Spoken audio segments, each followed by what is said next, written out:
অমরদীপ নিজে একজন খেলতো, সেই জন্য স্যার চায় ওর নামে প্রত্যেক বছর খেলা। প্রথমে 2 বছর বিধানপল্লী মাঠে খেলা হয়েছে, তারপরে স্যারের কাছে যেহেতু মন্টি খেলতো, সেহেতু স্যারও চাইছিল যে আমার মাঠেই হোক। তা এই স্যারের মাঠে 3 বছর হচ্ছে। তা বড়রাই খেলতো, বড়দের এবারে খেলা পড়ে গেছে দেখে বড়রা আসতে পারছে না, ওই জন্য বললো। আমি বললাম না না, আমার ছোটো ছোটো অভ্রদীপকে খুব পছন্দ, ছোটো ছোটো অভ্রদীপকে নিয়েই খেলা হোক। সব 13 বছরের বাচ্চা, 8টা টিম নিয়ে হয়তো খেলা হচ্ছে, বাদ বাকি স্যার হয়তো বলবে।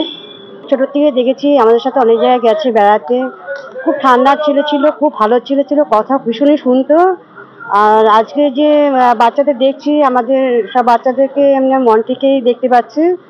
আর আগামী দিন এরকমই আমি দেখবো। অ্যাকচুয়ালি অভ্রদীপ আমার ছোটবেলাকার একদম প্রাথমিক স্তরের স্টুডেন্ট, অনেক ছোটবেলা থেকে আমার কাছে খেলতো। তো আমাদের খেলার একটা নিয়ম হচ্ছে, খেলাধুলো কেন যে কোনো জগতে সবার আগে আমি বলি যে মানুষকে ভালো ছেলে হতে। তো অভ্রদীপের সব রকম গুণই ছিল, মানে ওর মতন ভালো ছেলে বলতে গেলে খুবই কম পাওয়া যায়। খেলতেও খুব ভালো এবং খেলা বলতে প্রাণ ছিল। হঠাৎ ভগবানের তো ইচ্ছা, ওকে নিয়ে চলে গেল ভগবান। তো আমরা ঠিক করলাম, দিদির সাথে কথা বললাম যে ওর ছেলের নামে এবার আমাকে দিয়ে দিন, আমি এবার থেকে টুর্নামেন্টটা করি।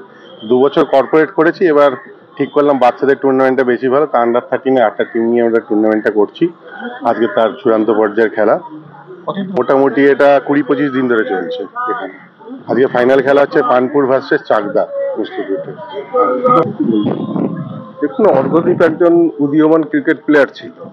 ওর অকাল মৃত্যুতে ওর মা আর অর্ঘদীপের একটা ছিল যে বাচ্চাদের খেলাধুলার প্রতি খুব ইন্টারেস্ট ছিল। ওর মা সেই ধারাটাকে বহন করে চলেছে বিগত 6 বছর ধরে। নানান জায়গায় নানান সমাজমূলক কাজ ওর মা করে যাচ্ছে। সেই হিসাবে ও বিগত 4-5 বছর ধরে এই মাঠে ক্রিকেট টুর্নামেন্ট করে যাচ্ছে, যাতে ওর অর্ঘদীপকে অভ্রদীপকে এর মধ্যে দেখতে পায়, এই বাচ্চাদের মধ্যে। আজকে এর ফাইনাল খেলাটা হচ্ছে।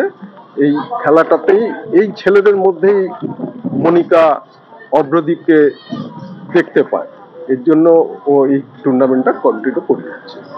আসলে অভ্রদীপ খুব ট্যালেন্টেড ছিল, আমাদের গল্পটা খেয়াল করতাম, তার মধ্যে অনেক প্রতিভা ছিল। তা ভগবান তো বিশেষ কারণে তাকে হয়তো দরকার পরিস্থিতি নিয়েছেন, কিন্তু তার অসমাপ্ত কাজগুলো আজকে তার মা করছেন।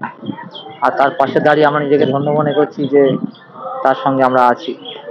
অভ্রদীপের সঙ্গে আমার আছে, সঙ্গে সঙ্গে মনে করি যে তিনি সবসময় আমাদের সাথেই আছে।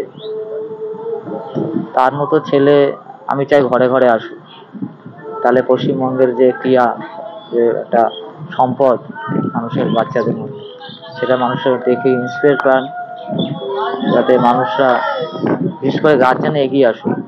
এটা অভ্রদীপ ফাউন্ডেশনের প্রথম লক্ষ্য আমার মনে হওয়া উচিত। একটা ট্যালেন্টেড সে চলে গেল, কিন্তু বাকি ট্যালেন্ট তো এখনো আছে, তারা যেন কোনো কারণে পিছিয়ে না পড়ে, তারা যেন তাকে দেখে এবং তার প্রতিভাকে যাতে ঠিকমতো উপস্থাপন করতে পারে, এটাই লক্ষ্য।